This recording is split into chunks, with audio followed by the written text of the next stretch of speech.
Okay, welcome back. Today we're going to start with chapter 8, which is on energy. So we're going to be basically talking about metabolism, which is something that we have discussed back in chapter 1.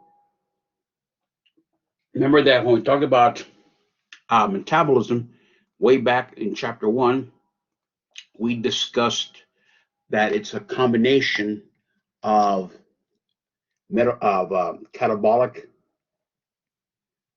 and anabolic reactions, right? Catabolic is the breaking down of larger molecules into smaller molecules. Anabolic is the building of larger molecules from smaller molecules. So they're the exact opposite. And both of these make up metabolism. Okay.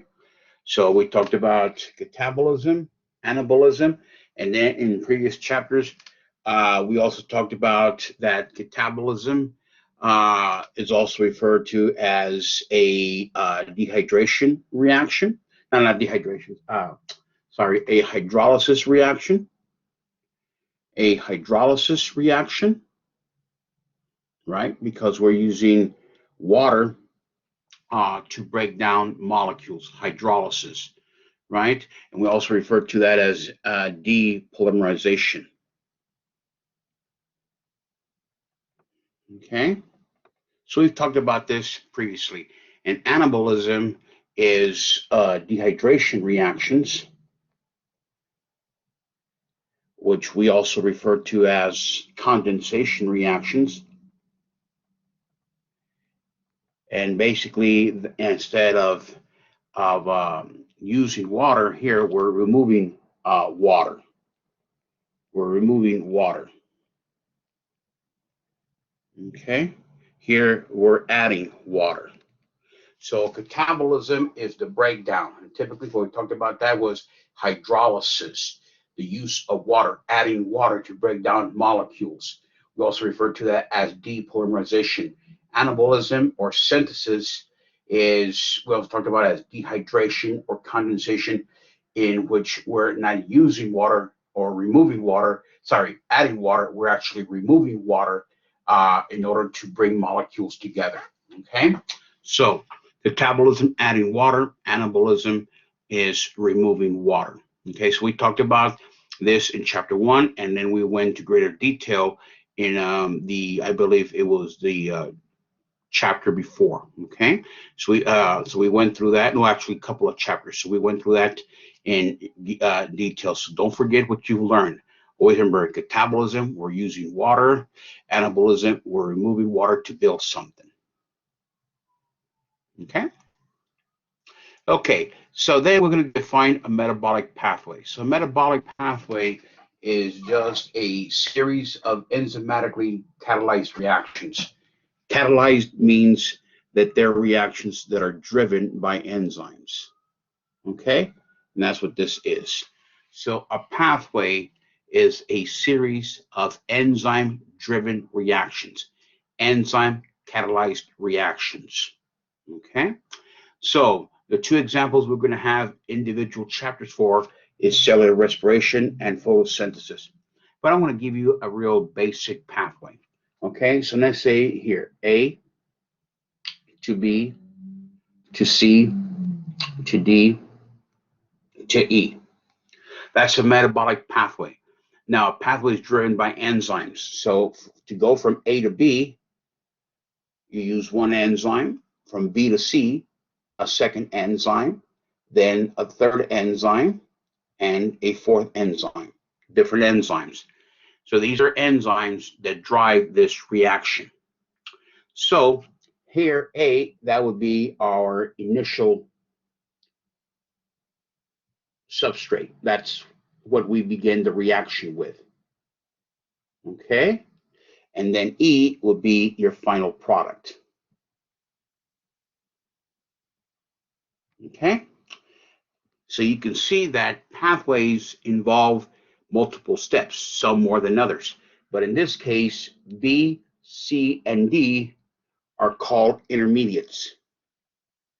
intermediates. And intermediates are very important because without the creation of intermediates, you would not get to the end product. So A is your initial substrate. That's what you begin the reaction with. E is the final product, which is what you finish with. B, C, and D in this reaction, in this example, are the intermediates.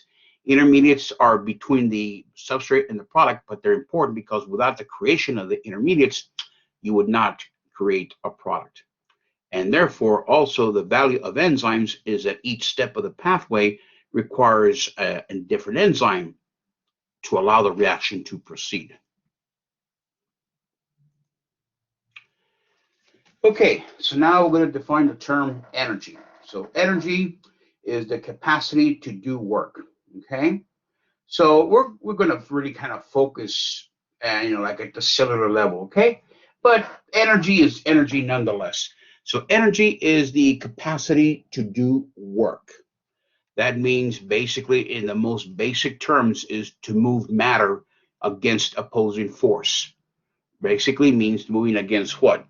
Its concentration gradient. That's what we talked about in the last chapter, right? We're focusing with active transport, and of course, the primary form of energy is ATP. So energy is a capacity to do work, which means to move matter against opposing force, or as we learned already, against a concentration gradient.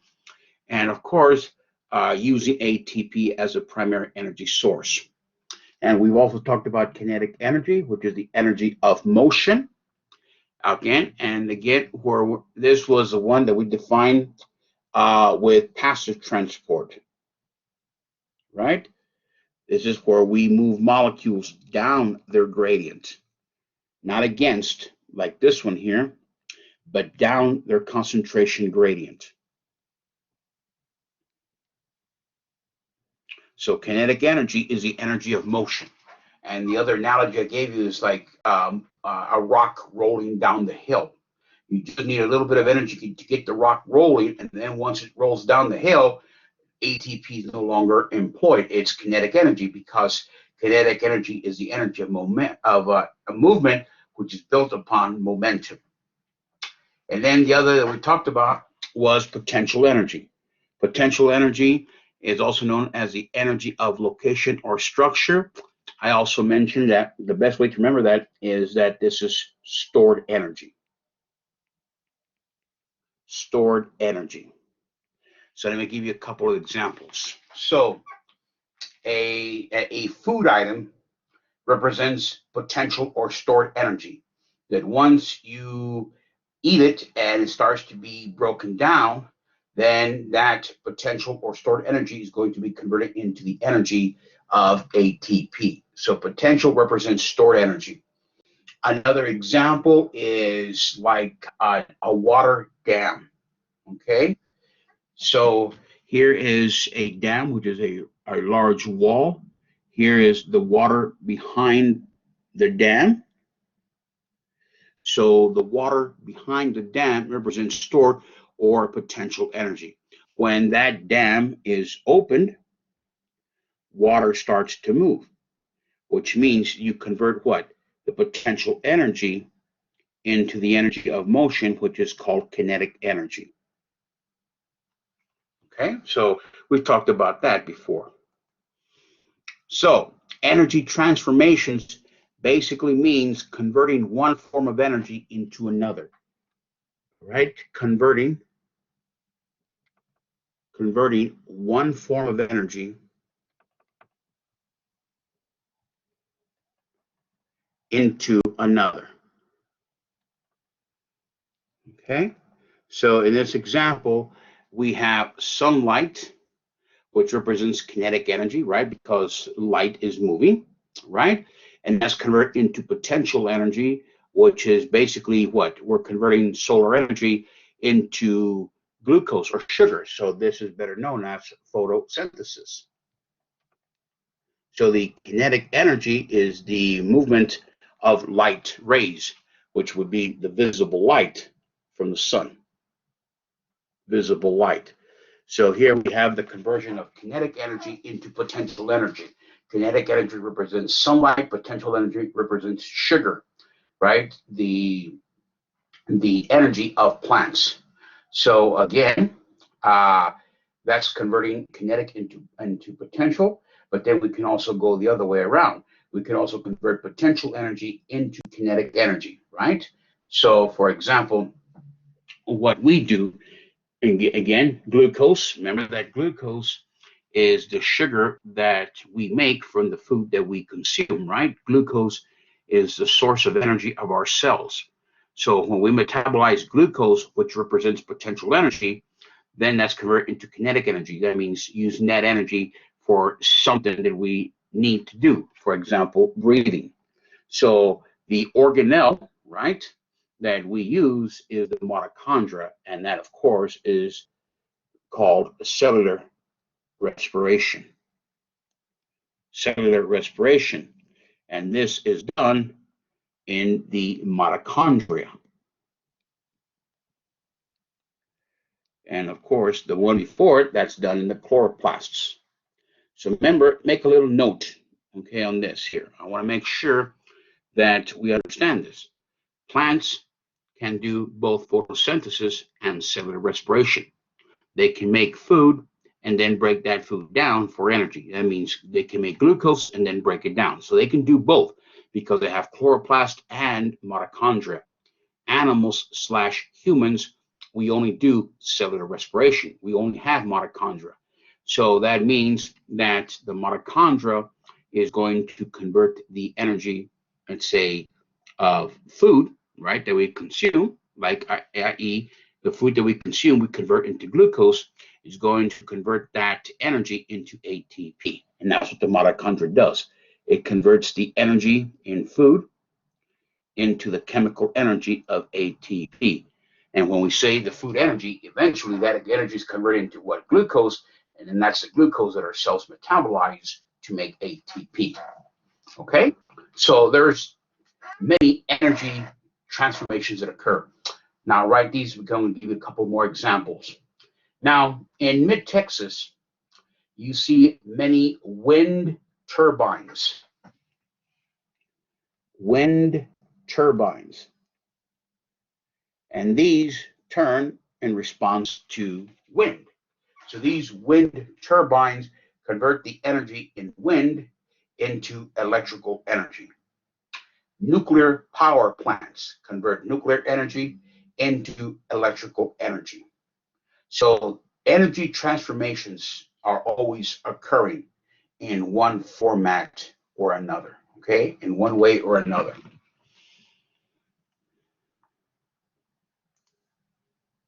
So now we go into thermodynamics. Thermodynamics is the study of energy transformations. So the conversion of kinetic energy into potential energy, which is photosynthesis, or potential energy into kinetic energy, which is cellular respiration, or wind energy into electrical energy, nuclear energy into electrical energy, and on and on. That's the study of energy transformations, converting one form of energy into another. And the unit of energy that we use is called a kilocalorie, K-I-L-O, kilo. And we know that kilo represents 1,000, and that means 1,000 calories.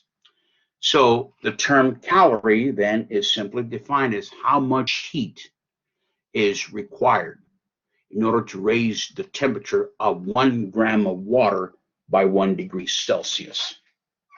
Okay, so calorie is an old term that is commonly used in chemistry, physics, etc., that refers to the amount of heat that's required to raise the temperature of 1 gram of water by 1 degree Celsius. Then the laws of thermodynamics. So laws that govern energy changes. So we have the first law of thermodynamics and the second law of thermodynamics. So let's hit the major points of each of these two. So the first law of thermodynamics is also referred to as the law of conservation of energy. So the first law of thermodynamics is also referred to as the law of conservation of energy. So basically, this in blue is what it comes down to. that energy cannot be created nor destroyed. It can only be transferred and transformed. That means that energy exists in one way or another. Energy is there. It cannot be created or destroyed, but it can be transferred and transformed. The word transformed also means, again, converted. Transformed means converted from potential to kinetic, kinetic to potential, wind energy into electrical energy, nuclear energy into electrical energy, transformed or transferred. Transformed or converted. The word transferred means when that energy is transferred, let's say from one organism to another, right? Or from one entity to another. So let's take, for example, in the wild, when a larger animal, right, hunts down, kills, and consumes that animal, there is a transfer of energy from the animal that was killed to the animal that is eating. But there is also a transfer of energy from a food item like a hamburger to the human body.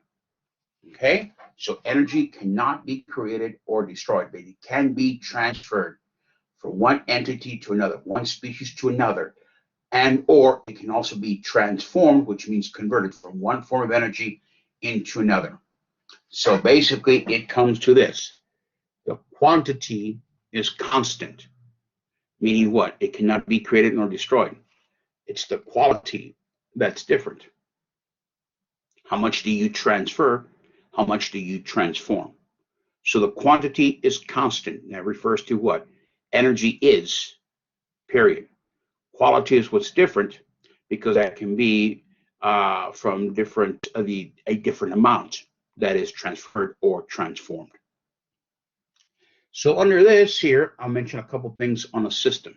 So a system is a collection of matter under study. Okay, so basically you have two kinds, a closed system and an open system. A closed system is a system that is isolated from its surroundings, sort of like in a bubble. It exists in terms of very, very few living species. They live in isolation. It's hard to believe that because most examples are open systems. That means that the organism interacts with the environment, right? Humans interact with their environment.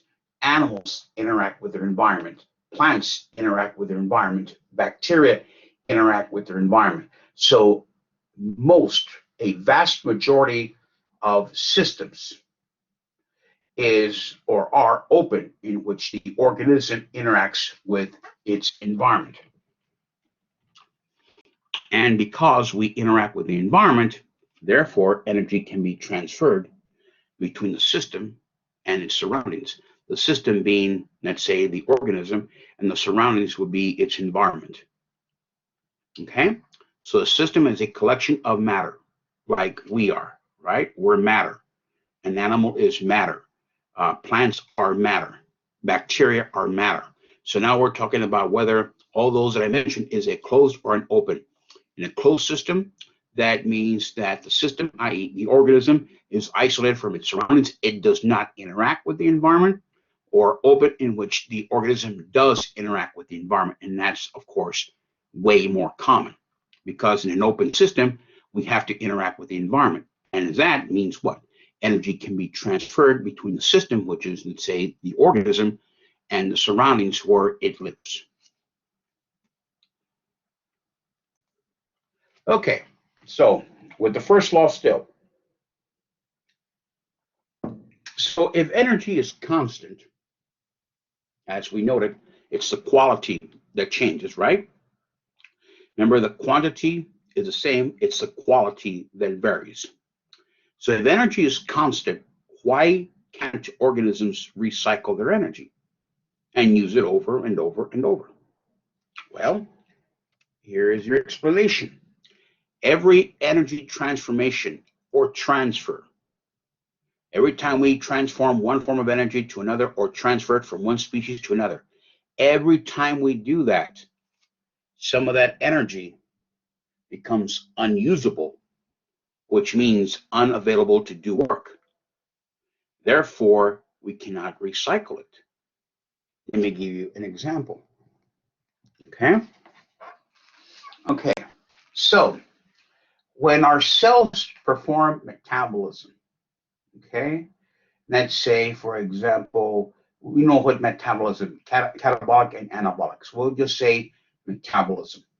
Okay, so when our cells perform some type of energy transformation, right? Let's say from one form of energy into another, right? That's what metabolism is, right?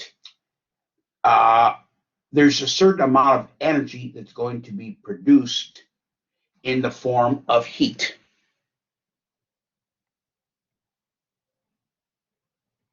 Okay, and that heat can be used to maintain body temperature, but not all of it. Because think about it, we're talking about trillions of cells in the body. So when we do a transformation of one form of energy to another in our cells, right? Some of that energy the cells will use for work, right? Some of that energy is going to be converted into heat to warm the body. But there's going to be a certain amount of heat that's going to be lost to the surroundings, to the environment. So, for example, for us, as a result of metabolism, we produce heat that warms the body, right? That keeps body temperature. But we also produce heat that we have to lose to the environment so that we keep normal body temperature, right? And that, of course, is referred to as perspiration, sweating.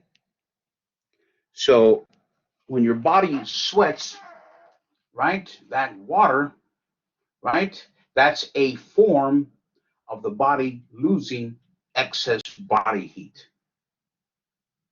Okay, so that's the reason why, even though energy is constant, why we can't recycle that energy. Because every form of energy transformation or transfer, some energy becomes unusable. That means it's wasted. That means what? Into the environment. Okay, so for example, when our cells perform metabolism, right, some of that energy is used to do cellular work. Part of that energy is used as heat to warm the body and maintain proper body temperature. But there's going to be a certain amount of heat that is unusable. And that's the heat that we have to get rid of. That's the energy we have to get rid of in the form of heat in terms of perspiration. And that helps to maintain body temperature. The second law of thermodynamics is that of entropy, which is basically a state of disorder. And entropy, or a state of disorder, is increasing in the universe. So these are the main points that I want you to know. Okay? So ordered forms of energy are partly converted into heat. Okay. So that's what we just talked about in the previous slide. So one of the principles of the second law of thermodynamics is that when we do a transformation, that means from something that's more ordered to something that's less ordered. Let me give you an example. All right. I know I want to make you hungry by mentioning food, but when you see a food item, a hamburger or a steak, it has an order or a structure to it, right? So that represents potential energy. When it enters your body and you start metabolizing, it goes into a state of disorder. So we go from order to disorder. And that is what the universe is. I mean, I'm making it real simple here, but think about it in terms of the universe as a whole. We're going from something that's ordered to disorder. So if we want to apply that to the human body, when we have a food item in front of us, it has a specific order or structure representing potential energy. When we consume it and it starts to be broken down, that represents disorder. And that represents what? The energy that's going to be released by breaking down that material. So ordered forms of energy are partly converted to heat because of metabolism. When we break something down, part of that is going to be converted into heat. And as I mentioned before, some of that heat can be used to maintain proper body temperature, but some of it has to be lost into the environment so that the body temperature does not go beyond what it's supposed to be. So that's one of the principles. And that goes with the second one. Because not all energy transformations are 100% efficient. In other words, you do not get a 100% return on your investment. So all of the potential energy that we see in a food item, that doesn't mean we're going to get 100% of the energy from it. No, it doesn't work that way. And it is estimated that in 100 billion years, all energy will be converted to heat. Well, we don't know. None of us will be here. So let's review this. So the first law of thermodynamics is also known as the law of conservation, which means that energy cannot be created nor destroyed. It can only be transformed or transferred. Then we talked about how with every energy transformation, there's a certain amount of energy that's lost as heat, right? Or converted into heat, let's say it that way. And some of that heat can be used to warm the body. Other can be used, has to be lost in order to maintain proper body temperature, right? Like perspiration. And that's where we bring in the second law. It's entropy. It increases in the universe, which basically means we go from an ordered state into a disordered state. Something that's ordered represents more energy, right? When it's disordered, we release that energy. Some of that energy is going to be converted into heat, right? That heat, for example, in us is used to maintain proper body temperature. The rest of it has to be lost to the environment in the form of sweating, perspiration. Why? Because energy transformations are not 100% efficient. Okay? Okay. Now, free energy. We've been discussing this. Free energy, then, is the energy available to do work. So this is the equation. Delta G equals delta H minus T delta S. That's also known as Gibbs free energy equation. For the person who first developed this, Gibbs free energy. So this is delta G. So the delta G, okay, that's the amount of free energy, okay? So to calculate delta G or to get delta G, we have to know delta H minus T delta S. So first we're going to start with what are each of the components. First is the symbol that looks like a triangle, which is delta.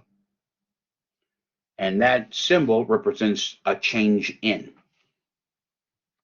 So delta G is a change in Gibbs free energy equals a change in H minus T delta. Delta means a change in what? In free energy. Okay. Then G represents the ecosystem. Okay. So a change in energy in the ecosystem. Then H represents the change in total energy in the system. A change in the total energy in the system. And then T represents the temperature at which the reaction is occurring. So that means the temperature at 25 degrees Celsius at 273, and that's degrees Kelvin. So if we're talking about the human body, okay, or let's just say you're doing a reaction in the lab at room temperature. Let's say that. So if we say that the reaction we're doing at room temperature, that's say roughly 25 degrees C. That varies, but let's say. So that'd be 25 plus 273. So the reaction would be occurring at 298 degrees Kelvin. So it can be very different if we're calculating the temperature we're determining the temperature at room temperature or at at body temperature, whatever. We use that temperature in degrees Celsius and we add 273 and we convert that into degrees Kelvin. So K represents degrees Kelvin. Okay. And then entropy is basically unusable energy or entropy. So let's review. So delta G equals delta H minus T delta S. Delta represents the change. The G is in the ecosystem. So it's the change in free energy in the ecosystem, which equals to a change in the total energy in the system minus the temperature at which the reaction occurs times the change in entropy. Now, why is this important? It's really relevant because when you calculate these here, obviously you're going to get the answer for delta G. And it'll tell us if the process occurs spontaneously because delta G can exist as following. Delta G can be negative. Delta G can be positive, or delta G can equal 0. If once you calculate delta H minus T delta S, and those numbers come to a negative delta G, then that tells us that the reaction can occur spontaneously. That means what? Without adding any energy to it. It just occurs. Sort of like when a rock or a boulder rolls down the hill. It just occurs because of kinetic energy and momentum. If the delta G is positive, then the reaction cannot occur spontaneously. You actually have to apply energy to move an object. So that'd be like going up a hill. And if it's delta G equals 0, that's equilibrium. So free energy is required for spontaneous change. So let's go again. So delta G minus delta H minus T delta S, right, is the free energy equation or the Gibbs free energy. Delta represents the change in what? Free energy, which is represented by G of the ecosystem. H is the change in the total energy in the system. Then you subtract that times the temperature in which the reaction occurs, plus 273.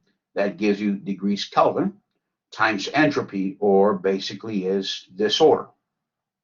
Now, it's important to calculate delta G, to get delta G, because once we do delta H minus T delta S, if then delta G comes out to be negative, then the reaction is spontaneous. Okay? That means what? There is free energy available for the reaction to occur. So it's like the reaction going downhill, right? Momentum carries you. If delta G is positive, the reaction is not spontaneous. So again, what? It's an uphill reaction. And if the delta G equals 0, then the reaction is at equilibrium. So types of chemical reactions.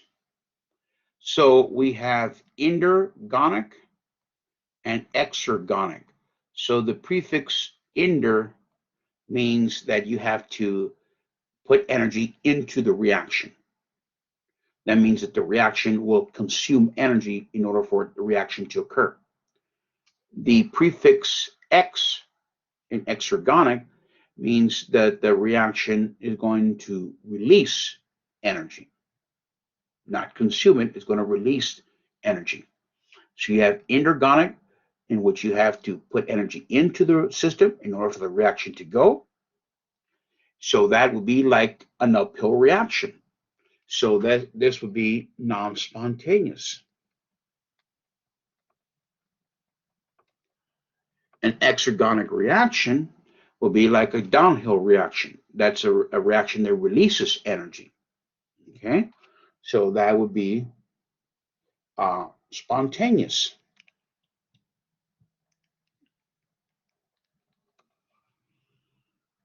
Okay, so I just mentioned these here. G, which is free energy, so G is equals to G in the final state minus G in the starting state. But basically, this is what I discussed. If delta G is less than 0, which means what? Delta G is negative, then it releases energy, right? If it releases energy, right, it's an exergonic reaction and it's spontaneous. So if you draw a graph, right, this way is the progression of the reaction, progress of the reaction, it's like this because it's what? Negative delta G, right? And it means what? It releases energy, it's exergonic, it's spontaneous, right? And what does that mean? That free energy is there. There you go.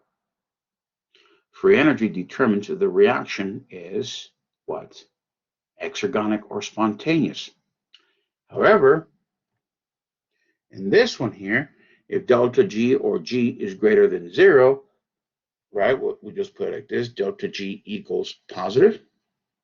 That's different. That's the exact opposite. It actually requires energy. It consumes energy. It's called an endergonic reaction. And it's non-spontaneous. So again, if you were to graph this with the progress of the reaction on the x-axis,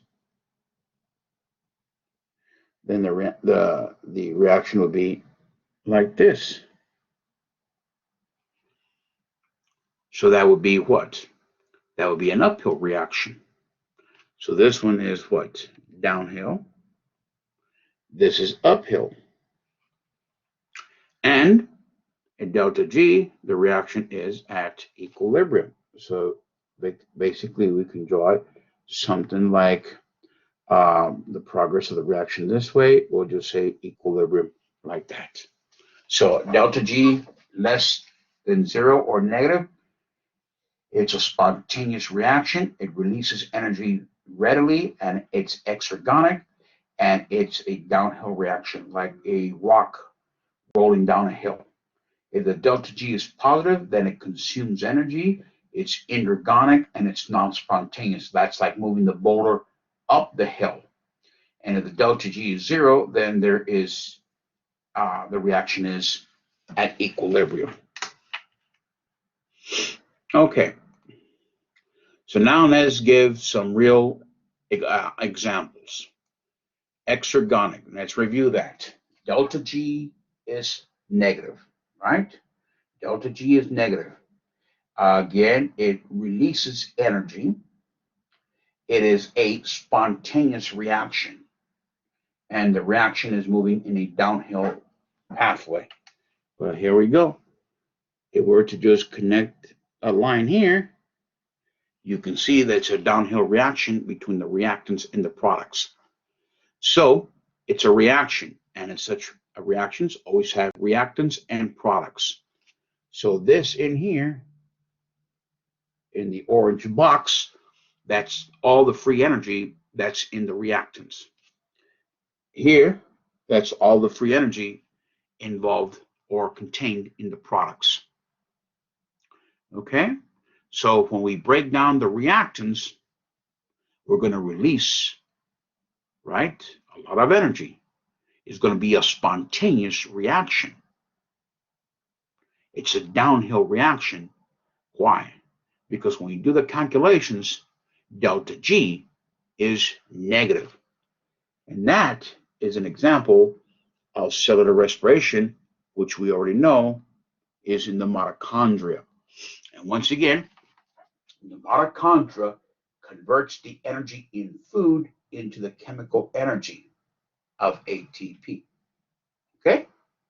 That's what the mitochondria does. It converts the energy in food into the chemical energy of ATP. So let's look at the chemical reaction. You should recognize this now. That's glucose right there. This glucose is that orange box. So now Also, we have 6 molecules of oxygen. That's the oxygen that comes into our body and our cells because of inhalation. So oxygen here acts as a catalyst,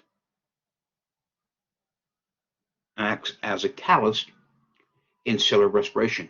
In other words, it helps the reaction to proceed efficiently to extract as much energy as possible from glucose.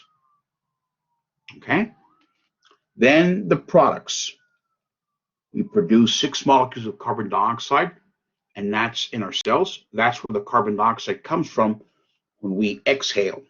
And that carbon dioxide is represented by that product right there.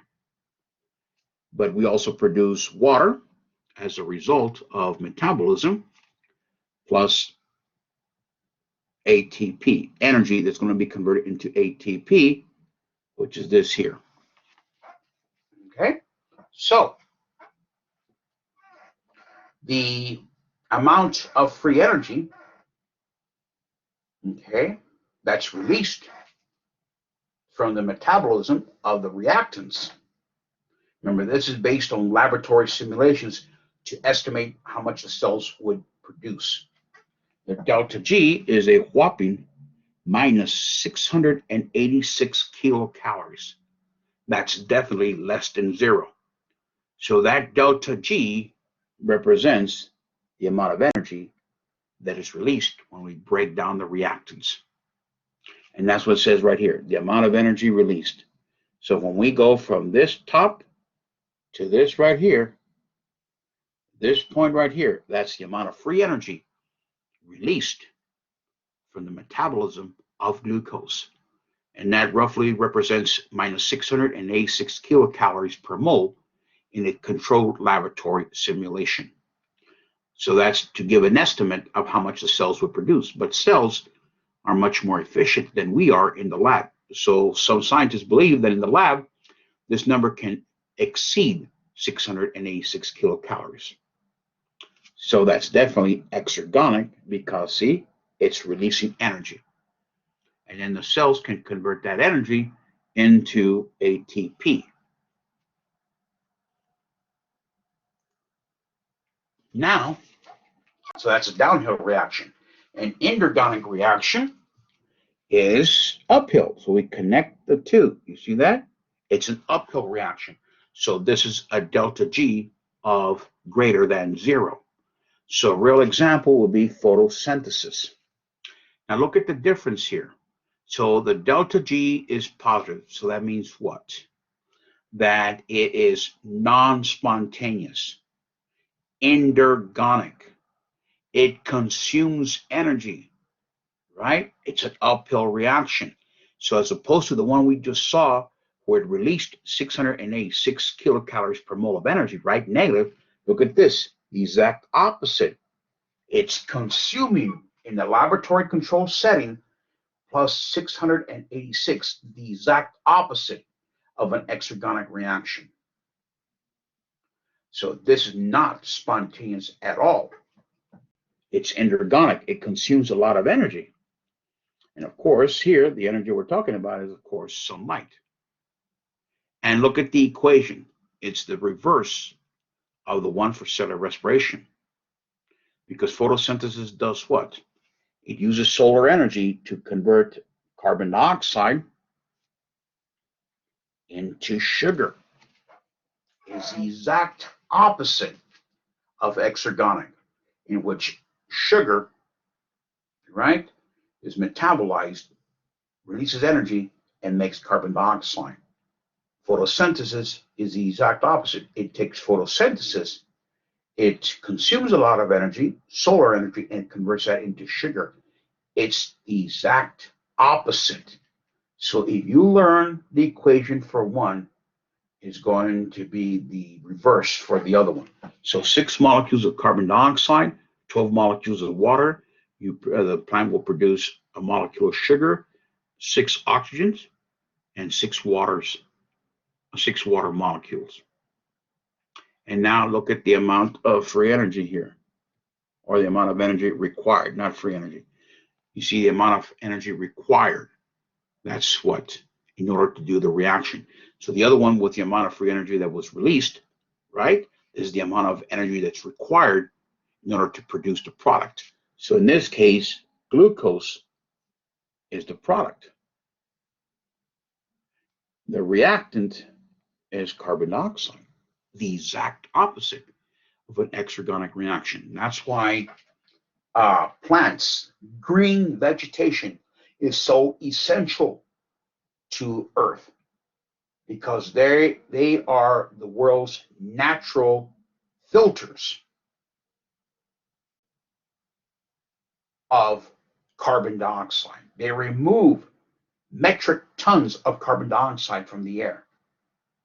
So when we clear cut forest, remove a lot of vegetation, we're reducing our ability to reduce carbon dioxide because of less vegetation.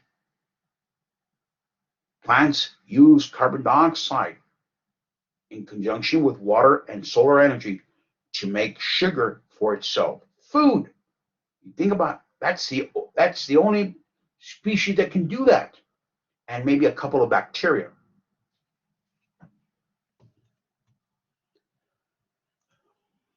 Okay, so here's a little class activity. So glutamic acid, which is, you see it right here, ammonia right here, and you form glutamine, which is this one right here. Okay, so here is the result of a laboratory simulation. In order to take glutamic acid plus ammonia and convert it into glutamine, that means what? That in a laboratory simulation, it had a delta G of plus 3.4 kilocalories. So that means the delta G is positive. Okay? So is this exergonic or inorganic? Remember, exergonic means negative, right? So this requires energy. That's why it's plus. So that will be inorganic. Does it release or consume? Inorganic consume a lot of energy. Which has greater free energy? The reactants that you start off or the products? Well, think about it. Let's draw it out. It's an uphill reaction. So if we put like a little box here, just that we simulate here, that would be the product, and a little one here, that would be the reactants. So in this case, glutamic acid and ammonia would be right here, and glutamine would be right here. So now what's in the box represents the free energy. So which has a greater free energy? That would be what? The product, or glutamine, right? The product. How many ATPs are needed? Well, this is a rule of thumb. One, based on, again, a laboratory simulation. One ATP is, when we break it down, it represents about plus 7.3 kilocalories per mole. So one ATP has about 7.3 kilocalories a mole. That means the energy. This one is 3.4. So that means to do this reaction, it's not even one molecule of ATP. So it'd be about half of one ATP, half of an ATP molecule. Okay? So now let's see the answers. There you go. Inorganic, because the delta G is positive, it consumes more energy, the products have more free energy, and it's about half of one ATP, because one ATP is 7.3 kilocalories, and this one took about, what was it? I just forgot, 3.4. So it's about half of one ATP. Okay, so now we're getting an idea. Why do cells need ATP? Well, to do cellular work. Well, what type of works? Well, there are three categories that I want you to focus on. One type of work that requires ATP is mechanical work. So mechanical, always think about it, mechanical is like movement, whether we're talking about like the movement of the body or the movement that occurs in the cells. Okay, so the movement of the cell itself or the organelles in the cell. That's what mechanical work means, actual physical movement. Then the other is transport work, which we tackled previously in another chapter, right? active transport definitely requires ATP because, let's say, we're moving molecules from an area of low concentration, that's what the brackets are, to an area of higher concentration, which means we're moving against a gradient. Okay? And then chemical work. That means what? Chemical reactions. Let's say the making of polymers. Remember how we make polymers? By dehydration reactions, right? We take a small polymer and then a monomer, and then we link the two, right, to create a polymer. So that's a what? A dehydration reaction or a condensation reaction in which you remove water to make the polymer, right? Okay, so that stuff we have seen before, right? And what do we say? If we're making something, that's the same thing as saying what? Anabolism. So let's review this. So cellular work, the type of work that the cells can perform that require ATP, mechanical work, physical movement of the cell or organelles, transport work, the movement of a molecule against the gradient. And the example we talked about here was the sodium, for this one, was the sodium potassium pump. And then chemical work means a reaction, the creation of polymers by dehydration or condensation reactions, which is also known as what? Anabolism, where water is removed. Okay, so now ATP. ATP is known as the energy currency of the cell. Sorry for my writing, guys, but it's hard to do it real neatly on a touch screen. Energy currency of the cell. So ATP stands for adenosine triphosphate. It is composed of the adenosine group, which contains an adenine, which is a nitrogenous base, a ribose, which we already discussed before, a 5-carbon sugar, and 3 phosphates. So I am going to abbreviate the phosphates like this.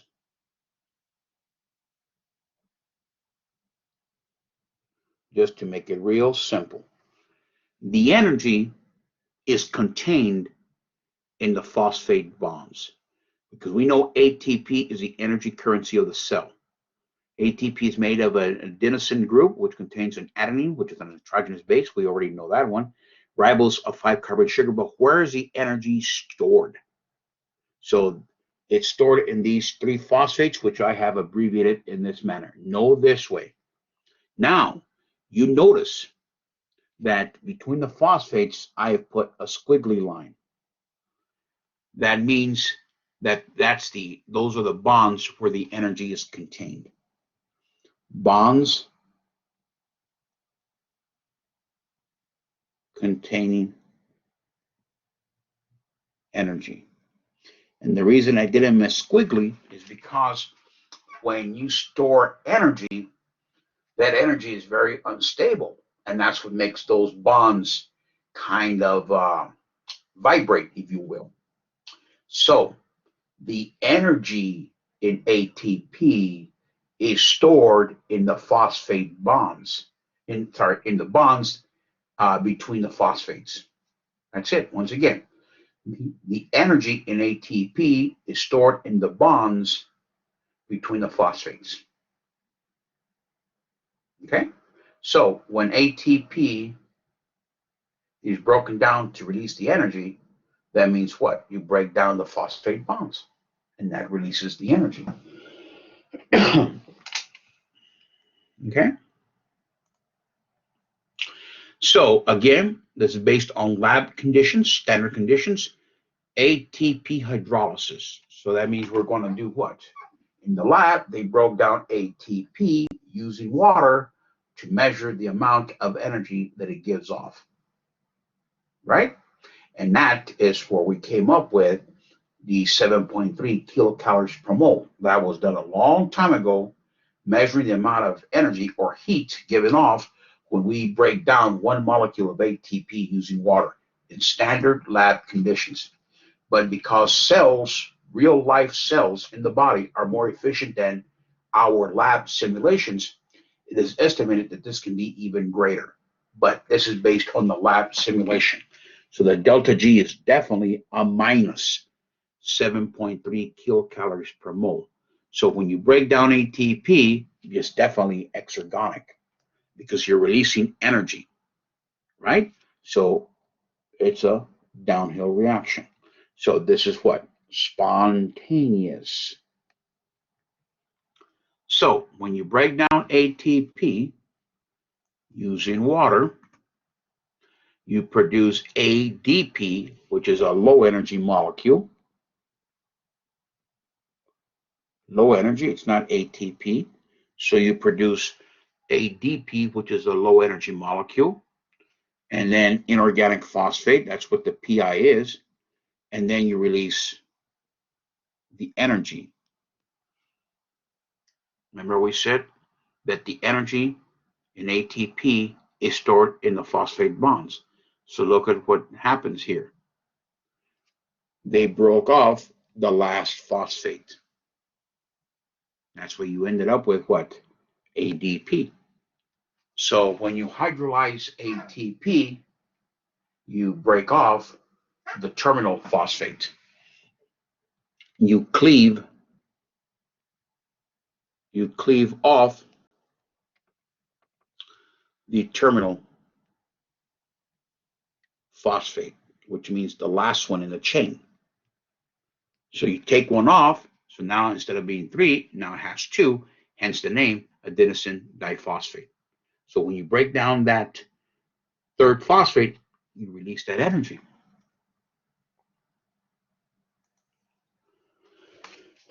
So that was ATP hydrolysis. So they also now did ATP synthesis, again, lab conditions. So now it's the exact opposite, right? We're not using water because we're not breaking it down. We're making it. So how they did in the lab is they took the substrates ADP plus inorganic phosphate, right? And that created ATP plus water. It's the exact opposite of hydrolysis. In hydrolysis, you had ATP plus water and producing ADP plus inorganic phosphate and releasing energy. In the synthesis, it's the reverse. You have ADP plus inorganic phosphate, you make ATP plus water. It's the exact opposite. So whereas hydrolysis had a big negative number, minus 7.3 kilocalories, because it's hydrolysis, it's releasing, to make it is what? The exact opposite, right? A positive, same value, but a positive 7.3 kilocalories per mole. So whereas the other one was exergonic, downhill reaction, spontaneous, this one is endergonic, which also means what? Non-spontaneous. And right? So remember, if we were to graph this, then it would be what? An uphill reaction. So this was done to show that the cells are always breaking down ATP via hydrolysis and making ATP via synthesis. So you just do not break down or just make ATP. As soon as ATP is made in the cell, it's broken down to use that energy for some type of cellular work, like we talked about before, in movement, in transport, or in chemical reactions. And that's why you see this in a circular pattern here, because it's a cycle. The ATP cycle is that when you make it, you use it, then you have to remake it and use it, and remake it and use it. So as soon as ATP is made via ATP synthesis, it is broken down by ATP hydrolysis to do some type of work in the cell, whether that be mechanical movement, like we talked about, transport, or chemical. So Your cells need a constant input of energy to convert that into ATP. So they can then break that down and use it for some type of work. If your cells are deficient in energy to make it into ATP, then they cannot do their job. So you have to supply that endless source of energy in the form of food so that your cells can convert that energy in the food into the chemical energy of ATP. And those cells can now break down that ATP to do whatever cellular work it needs. That's why it's a cycle. So let's look at this part here. Energy that comes from catabolism. That means what? The breaking down of food that you consume. So now you have ADP plus inorganic phosphate in your cells. Your cells then receive the energy that came from the food that you broke down. And now you make ATP. So you make ATP. So that is what? This part here. This part, that's synthesis. Your cells are making ATP from the energy that came from the initial consumption of food. So your digestive system breaks down the food into small particles. Those particles are absorbed into the bloodstream and delivered to your cells. Then the mitochondria in your cells convert the energy in those food particles into the energy of ATP. Now your cells can now use that ATP to do cellular work. So again, it all starts with what you consume. You break it down via digestion. Those smaller particles are absorbed through the bloodstream and delivered to the cells. The cells will then convert that energy from the food particles into the energy of ATP. That's synthesis. That's catabolism. And then now your cells will use that energy in ATP by breaking it down. And that's this part, right? That's the hydrolysis part.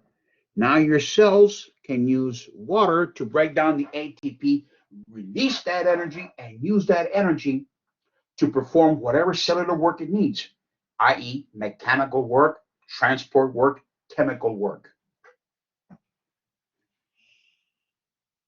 And it goes on and on and on. So if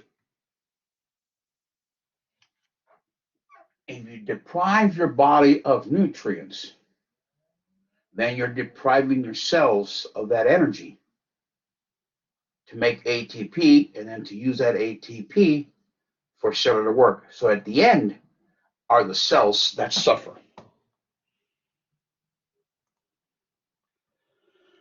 Okay, now the activation energy. The activation energy, this is the definition right here in red.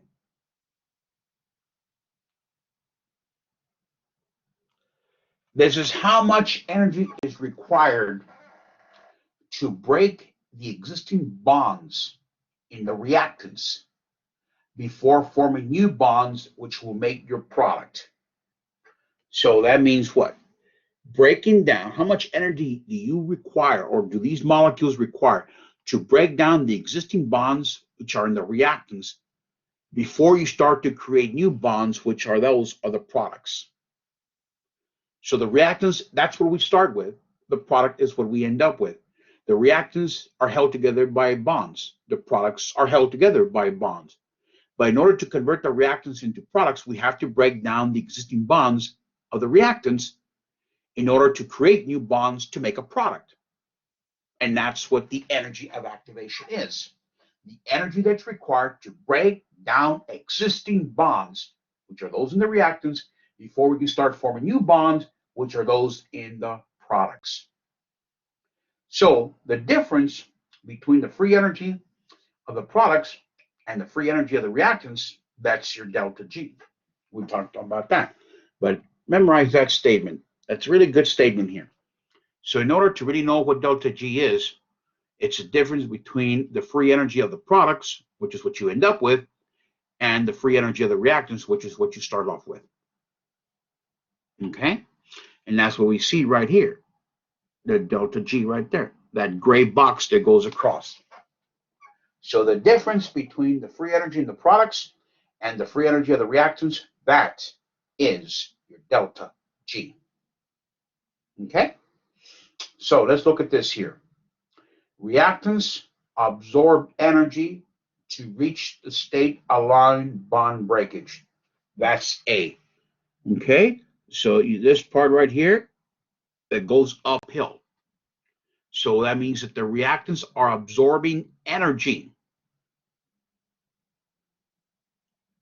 which allows them to reach what is called a transition state, which is basically the state where the bonds become destabilized. Destabilized. And that ultimately leads to breaking of the bonds. So the A, that uphill swoop, that's the reactants absorbing energy. That's how much energy is required to reach that transition state, which leads to destabilizing and therefore breaking of the existing bonds.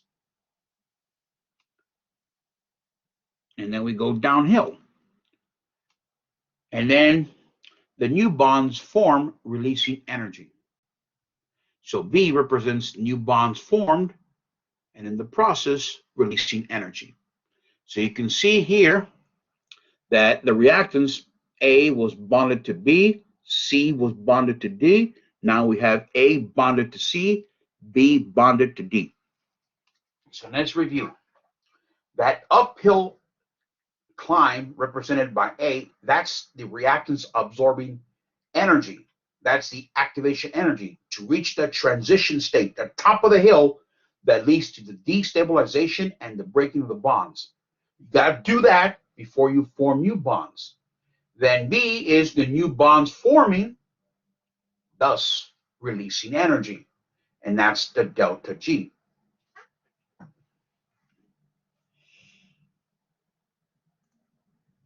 Okay, so some reactions require a low energy of activation. So remember the energy of activation again.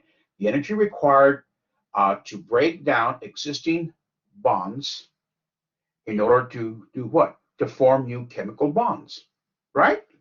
So in other words, from reactants to product. So some reactions require a pretty low energy of activation or activation energy, either way. That means that room temperature is sufficient. There are some reactions that you can do in the lab that don't require any additional heat. So thermal energy that's provided by regular room temperature, remember room temperature can be variable, but let's say around 25 degrees C, which may be about, I'm not exactly sure, you can look it up, but it's about like 75 to 78 degrees Fahrenheit. So some reactions, the thermal energy that's created at room temperature is sufficient for the reactants to reach the transition state, which to destabilize and break those bonds, so you can start to form new bonds and therefore a new product. But that's not the case for most reactions. So most require a high activation energy, gasoline plus oxygen, water evaporation. So in the cell, heat speeds up reactions, even in the lab. When you apply heat, that means as the temperature goes up, you're going to reach that transition state much quicker, right? That makes sense. When you apply heat, you agitate the molecules, and you're going to destabilize and break those bonds much faster. And that's okay. But when you're doing a laboratory experiment, you have to really be careful and read all the protocols to make sure that that temperature is controlled. Because if that temperature goes beyond the appropriate temperature and it goes too hot, they can start to denature the proteins in your experiment, the enzymes, and your experiment will not work. Well, have you ever thought about why the body temperature is approximately 98 degrees, 98.6 degrees Fahrenheit? It's variable between individuals. But think about it. It's not by coincidence, it's by design. The 98.6 degrees, give or take, of the body, we can categorize that as warm body temperature. That temperature in the body promotes the workings of the cell, the proteins, the enzymes. When the temperature increases in the body, right, that can be brought about by some foreign pathogen that causes a rise in temperature, right? A fever. That's okay because a low grade fever to even a moderate grade fever, let's say a 99, maybe 100-degree fever, you need that because it activates your body's immune defenses in order to put the immune system on alert to attack that pathogen, right? To protect the body. The problem, though, lies in what is called high-grade fevers that stay around for several days. So I'll give you an example. A high-grade fever could be something about 104 and 105, and it doesn't break. It continues for days, 3, 4, 5 days. That is dangerous because that is not only high temperature, but it's sustained high temperature. And that can cause then denaturation of your body's proteins and enzymes that are essential to carry out functions. And that's why uncontrolled temperature, right? Those high grade fevers, that's why they can be lethal. They can destroy the body's proteins and enzymes that help your body function. Okay? So it's not accidental, it's by design. So enzymes play they play an essential role because because we know that the more heat you apply, the faster the reaction, right? But you run into the potential danger of denaturing proteins and killing cells. So enzymes play such an important role because enzymes, they speed up the rate of the reaction. That means going from a reactant to a product much faster. But they do this not by increasing the amount of energy that's required, but by lowering the activation energy so that less heat is applied, less chance of denaturation, and the reaction goes faster. So enzymes are catalysts. Enzymes are catalysts that speed up a chemical reaction by lowering the energy that's required to break existing bonds before you form new bonds. Perfect. They reduce the amount of energy and therefore heat, which is good for preventing protein denaturation, but they're also good because it helps to increase how quickly you convert reactants to products. So if you reduce the energy of activation or the activation energy that's required, guess what? You're going to reach the transition state much faster. But not only faster, but at a moderate temperature. Remember the two things about why enzymes are important. They lower the energy of activation, thus less heat. Therefore, you reduce the chances of denaturing proteins, but you also make the reactions go faster.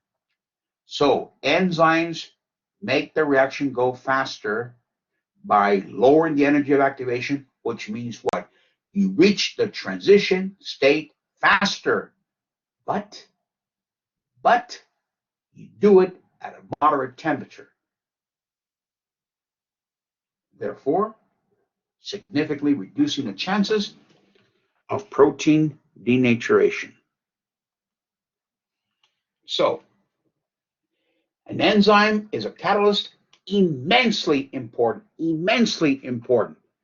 So, it's a chemical agent that accelerates a reaction by reducing the amount of activation energy.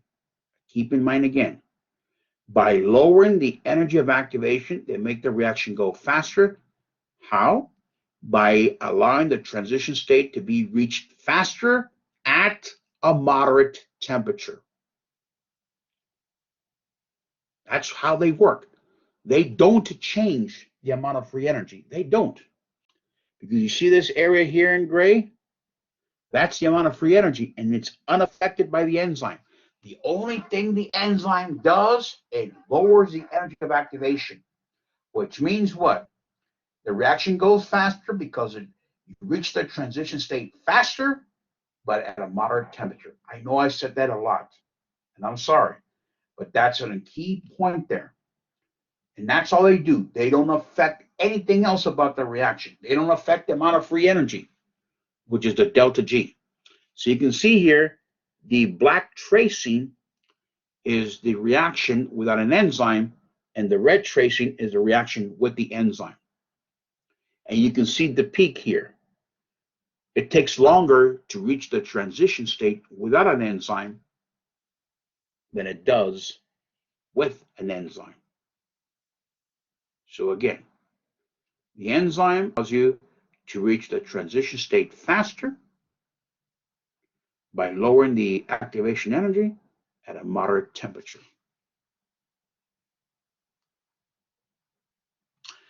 Enzymes are proteins, okay? Enzymes are proteins, and that means what? Because they are proteins, they're going to have a primary, secondary, tertiary, and for larger enzymes, a quaternary level of structure, because they are proteins. And we already know that a catalyst is one that speeds up a reaction. So enzymes are very specific for the substrate that they bind, or the reactant. They're not going to bind just any reactant. They're very specific.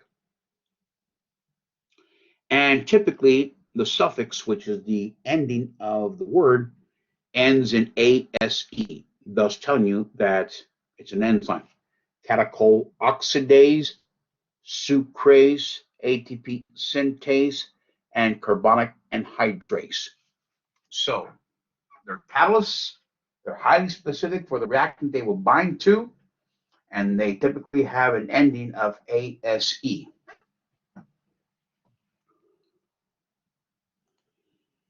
Okay, so here's an example of why enzymes are so valuable. So here you have carbon dioxide and water, and you form carbonic acid. Okay, so these are your reactants. This is your product, and that's carbonic acid.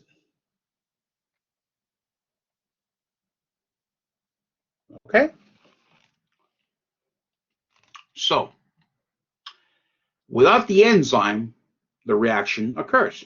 So you produce maybe 200 molecules per hour. If you didn't know anything else, you would say that's not bad. But now that you'll know the following, that's terrible. Because now the same reaction with an enzyme, 3, 6, 9 zeros to the right. That means what? Billion. So with an enzyme, you produce what? 2 billion molecules per hour. And the enzyme is carbonic anhydrase, this here.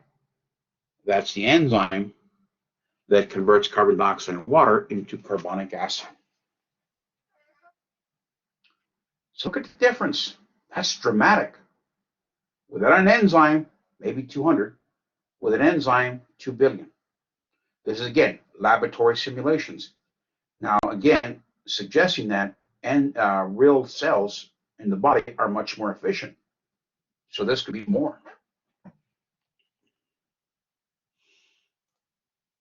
Okay, so enzymes, we already know, are catalysts, and they are highly specific for the substrate they're going to bind to. So the substrate is the molecule is going to bind to the active site on the enzyme. So the substrate binds the active site on the enzyme. Substrate binds the active site on the enzyme. And then this is just go the other way. Active site of the enzyme binds the substrate. Then that leads to an induced fit. When the active site of the enzyme binds to the substrate, you have what is called a conformational change, or simply a shape change. Basically, that means that once the substrate is bound to that active site, the enzyme will close around the substrate. And that is an induced configuration because of the binding of the substrate to the active. That's what's called induced fit. That fit was induced because of the binding of the substrate to the active site. So once the substrate has bound to the active site on the enzyme, that creates a conformational change. That's an induced fit. Basically, it's going to fold over the substrate. So why is that important? So that it's not released before the products are made. So once you have the enzyme, the active site on the enzyme bound to the substrate, well, now you have an enzyme substrate complex.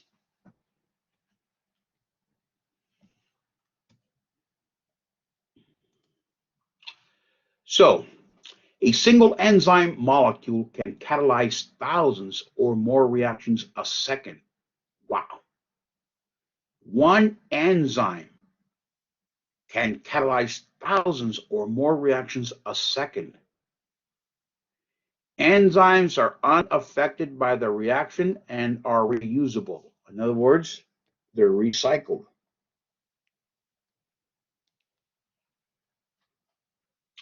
Most metabolic enzymes can catalyze a reaction in both the forward and reverse, which means that most chemical reactions can go in the reverse order as well.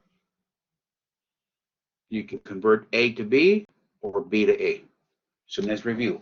A single enzyme molecule can catalyze thousands or more reactions a second. Remember, this is based on laboratory simulations, so we have to assume that in the cells they're more efficient, they could be more.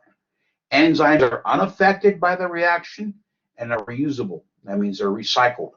And most enzymes help to catalyze a reaction in both the forward and the reverse direction. So let's look at this little outline here. In number one, I'm looking at this one. Substrates enter the active site. So these are the substrates right here. They enter the active site of the enzyme. That causes the enzyme to change shape. That means what? Enfolds. That word enfolds basically means that it closes around the substrates. That's the induced fit. So you have, in this case, you have the two substrates. It can be one, but you have two binding to the active site on the enzyme. So that means what? That's going to induce a conformational change, which basically means it's going to cause what they refer to as enfolding or just a wrapping or closing around the substrate. That's called an induced fit. You induce that fit to occur. Well, that's when that happens, you have an enzyme substrate complex. So the substrates are held by weak interactions like hydrogen bonds and ionic bonds. So they're not released prematurely. So they're held in place by weak bonds, hydrogen and ionic. So now, once they're in that active site of the enzyme will lower the energy of activation, which means what? It allows the reactants to reach the transition state faster at a moderate temperature.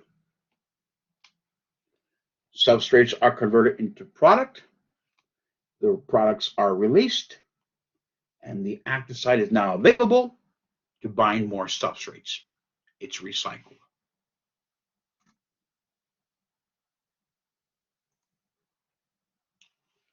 And then we're going to discuss in the second half of this chapter factors that can affect how enzymes work. Okay? From temperature to pH, specificity, cofactor necessity, ionic concentration, and substrate concentration. So there's 1, 2, 3, 4, 5, 6. There are 6 factors that can affect an enzyme activity. Okay? So that is what we're going to discuss in the second part of chapter 8. Okay? Well, thank you for your attention, and I will see you next time.